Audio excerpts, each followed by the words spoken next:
Bonjour à toutes.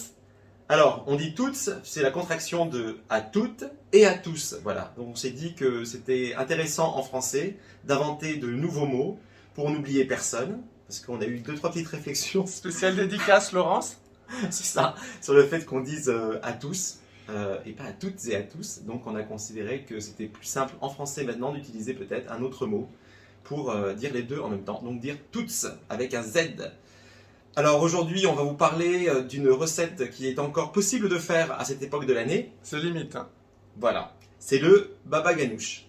Alors le baba ganoush est mieux connu en français sous le nom de caviar d'aubergine. Donc on a une recette dont on va vous parler tout de suite.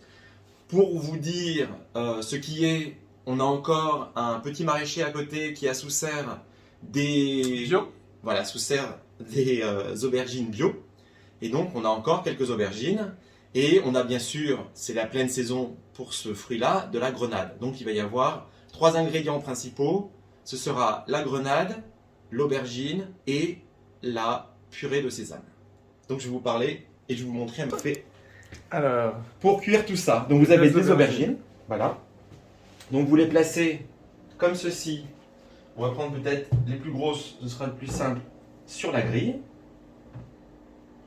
Comme cela. On va essayer d'en mettre suffisamment. Une petite là. Allez, on va caser les petites. Une autre là. Et puis une dernière ici. Donc on a ça de ce côté-là. Ensuite, on va prendre la lèche frite. Parce que quand vous êtes en train de cuire ces aubergines, elles vont rendre un petit jus pendant la cuisson. Donc, hop, je prépare le four. Je me mets à 200 degrés. Donc ici, c'est bon et c'est en chaleur tournante. Donc 200 degrés. bon, on va les faire cuire et puis... Non, il faut dire d'abord à 200 degrés pendant 1 heure. Donc, hop, le temps ici. On va mettre 1h05 le temps du préchauffage. Je mets en marche. Donc je mets ceci hop, juste en dessous pour éviter qu'il y ait trop de coulure. Et je mets les aubergines juste par-dessus. Et elles vont cuire, donc chaleur tournante, pendant 1 heure à 200 degrés. On vous retrouve, voilà. Les aubergines sont cuites. Donc elles ont passé 1 heure au four à 200 degrés. Nous n'y avons pas touché du tout. On ne les a pas coupées en deux. Elles sont intactes. Donc vous voyez, elles ont bien flétri. Elles ont rendu un petit peu de jus. Et je vais vous montrer comment les ouvrir pour en extraire toute la pulpe. Donc vous les mettez comme ceci. Vous les ouvrez avec un grand couteau en deux. Hop. Une fois que vous l'avez ouvert, c'est extrêmement simple. Toute la chair se dégage très facilement de la peau. Et vous la mettez comme ceci. Vous voyez. Hop. Alors c'est pas du tout grave si vous avez une partie de la peau qui a un petit peu brûlé. Ça donnera un goût un peu plus fumé encore au caviar d'aubergine. Donc il n'y a aucun problème. Si vous avez un four qui a légèrement brûlé la peau. Donc voilà, je vous montre. On y va tranquillement. Attention les doigts. Voilà. Moi, je ne suis pas trop sensible à la chaleur, mais il y en a qui sont sensibles, donc il faut faire un petit peu attention. Donc voilà. Hop. Et je vous retrouve dans quelques minutes, quand j'aurai terminé d'ouvrir et de vider les autres. Voilà, les aubergines ont toutes été vidées. Elles sont maintenant dans un grand plat.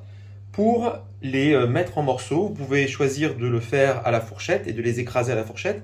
Moi, j'ai une technique avec 2 couteaux que j'utilise beaucoup pour d'autres préparations qu'on verra un peu plus tard et qui permet de croiser les couteaux et de couper assez facilement quelque chose qui est bien mou parce que cuit au four et qui aura cuit comme ça à l'étouffer dans sa peau. Donc, hop, je prends les 2 couteaux et je croise les couteaux dans le plat. Vous voyez, Donc assez rapidement comme ça, on va se retrouver avec quelque chose qui va être comme une purée. Voilà, je continue comme ça un petit temps et je vous retrouve tout de suite. Voilà, les aubergines sont maintenant bien hachées. Pour ceux qui préféreraient du caviar d'aubergine vraiment plus crémeux, il est possible de le mixer. Moi, je préfère un caviar d'aubergine où il y a encore quelques tout petits morceaux. Je trouve que c'est plus agréable de retrouver le légume plutôt que de retrouver juste une préparation, une sauce épaisse très lisse. Alors donc on a ici les aubergines et comme je vous l'ai dit pour les galettes de Nelly qui était la recette précédente sur le site, ce sont des recettes qui se font aussi énormément de manière intuitive, en se faisant confiance par rapport aux proportions. Et ça nous apprend surtout une chose, c'est à faire des recettes sans avoir besoin d'une balance. C'est-à-dire en se disant, je vais à chaque étape goûter, ou bien je vais utiliser mes sens pour me rendre compte de l'équilibre de la recette. Donc là, vous avez les aubergines. Je vais mettre maintenant... Qui ont refroidi. Qui ont refroidi. Voilà, c'est vrai que c'est important. Là maintenant, c'est quasiment froid et ça va permettre de mieux incorporer les différents ingrédients. Alors je vais prendre une cuillère propre et vous avez ici, je peux le montrer comme ceci, la purée de sésame blanche. Donc voilà, le tahin. Et donc je vais mettre plusieurs cuillères. Là il y a une grande quantité d'aubergines, donc il ne faut pas hésiter. 2, très grosses, on va dire 3. Voilà, pour cette quantité-là, pour un saladier, allez, soyons généreux, 3,5. Donc on a mis le tahin, comme ceci, et on va mélanger. Alors on va se rendre compte de quelque chose, c'est qu'à partir du moment où on met le tahin et qu'on le mélange à la préparation va épaissir. Donc il y a une réaction entre la purée de sésame et la purée d'aubergine qui va faire que vous allez avoir quelque chose qui va être beaucoup plus épais une fois que vous aurez bien incorporé le tahin. Donc on tourne de manière assez vigoureuse.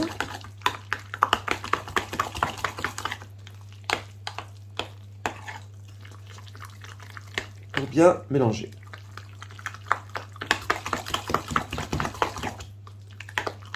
Une fois que c'est fait, on rajoute du citron. Alors il ne faut pas être mesquin avec le citron, on peut y aller de manière assez généreuse. Donc on y va, on presse le citron.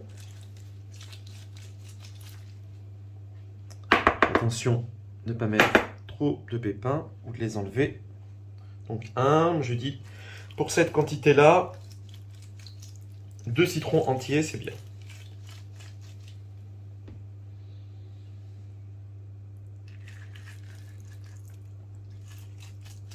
Voilà, on est bientôt au bout avec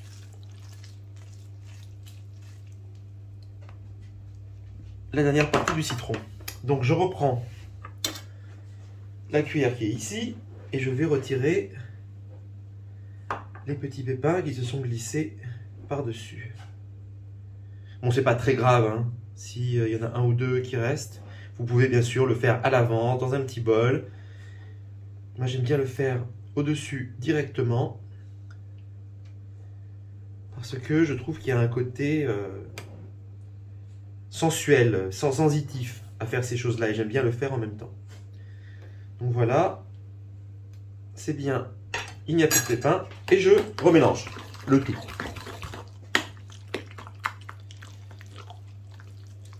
Hop. Ensuite, je vais y incorporer du yaourt à la grecque. Ici, c'est de la brebis. Donc j'y vais, un demi-pot environ. Voilà. Je continue de mélanger. Voilà, vous voyez, c'est très onctueux. Bon, il y a des bruits parfois qui sont un petit peu étranges, hein. J'espère que la caméra ne les rendra pas. C'est sûr, on entend bien. Voilà, bon bah c'est bien. Voilà. Vous savez, c'est les bruits un petit peu quand on était petit et qu'on voulait faire rire les gens en prenant sa main sous son aisselle pour se la faire péter. Donc c'est assez drôle. Hop. Une fois qu'on en est là, n'oublions pas du cumin. Voilà, tranquillement. On va rajouter du sel. Donc vous voyez, hein, il y a beaucoup de préparation, donc il ne faut pas hésiter à saler un peu.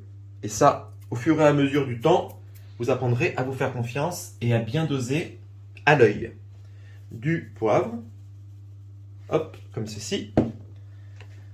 Et je touille pour la dernière fois. Donc voilà, on mélange bien.